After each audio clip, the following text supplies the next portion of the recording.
This is an important week for trade. Chinese Commerce Minister Wang Wentao is in Europe to discuss the threat from the EU of slapping unilateral tariffs on China-made electronic vehicles.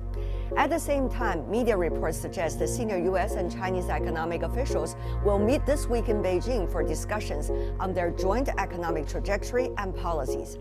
International trade used to be something that the average person in the world apparently didn't have to understand in detail. But with the latest trade conflicts, protectionism, unilateralism, and rhetoric against even the very basic logic of globalization, things are becoming ever more confusing and even conflicting at times.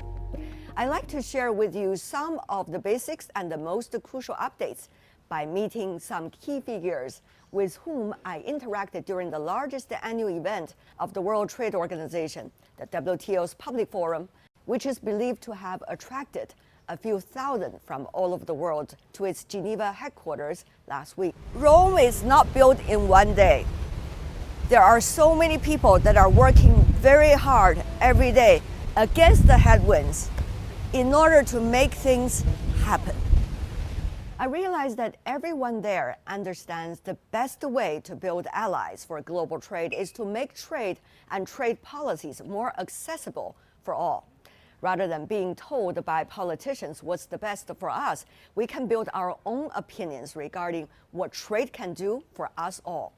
WTO Director-General Ngozi Okonjo-Iweala was making every effort to set an example. After 2 WTO ministerial meetings and a tremendous effort to salvage the public's confidence in the WTO versus the rhetoric against the multilateral trading system, she stayed strong on her important message, the significance of globalization and its effect on trade and all of us today. I was moderating the opening fireside chat between her and Professor Jason Furman from Harvard University and noticed their best tools were great analogies. Yet I think globalization is a lot more like a dandelion than it is like an orchid. Dandelions can thrive no matter what you throw at them. Orchids are incredibly sensitive and need to be nurtured with exactly the right conditions. So I asked Dr. Ngozi Okonjo-Iweala, I know you also have another analogy, which is using a proverb. Don't throw the baby out with the bathwater. But I want to check with you, reality check, how is the baby right now? The baby is teething. For any mother who's had a baby, teething time is when you don't sleep very well at night. But the baby is still there. After that big session with hundreds in the live audience and broadcasts reaching millions, I also pushed her further on trade and globalization in an in-depth interview. Unilateral approaches will lead to lose-lose. We've seen this movie before. Okay, in the 1930s we had that.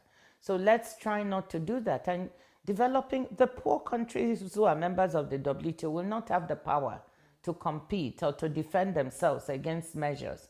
So we're really worried that they would be the losers in this if we continue in this way. If the argument is that trade can work and trade policies can work, then what about the thorniest trade issues, such as electronic vehicles? At the WTO headquarters, you would not hear much rhetoric that is typically featured by some media outlets, mainly quoting politicians.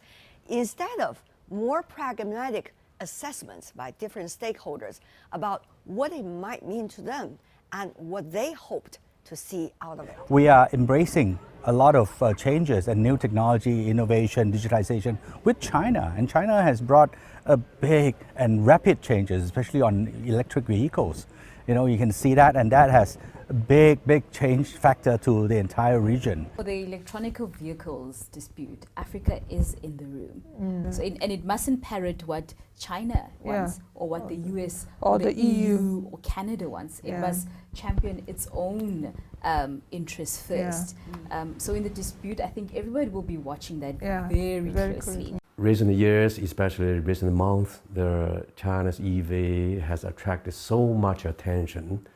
Unfortunately, the Chinese EV also become the target of the measures from some members. United States, Canada, also the EU. Under the WTO framework, we have an institutional arrangement to help members to deal with the trade disputes. But the litigation is not the objective. The objective is trying to find the mutually acceptable solution. As we all know, there is no magic bullet to solve the latest EV disputes. But according to the people I talked to, there is at least a part of the WTO mechanism that parties on all sides can rely on for now while trying to figure out the biggest denominators in their negotiations. Trade is not simple. Trade policies are not easy either. I'm trying to develop my own core with knowledge and information and share it with you about trade to shield ourselves from simplistic answers, narratives, and even misleading nonsense.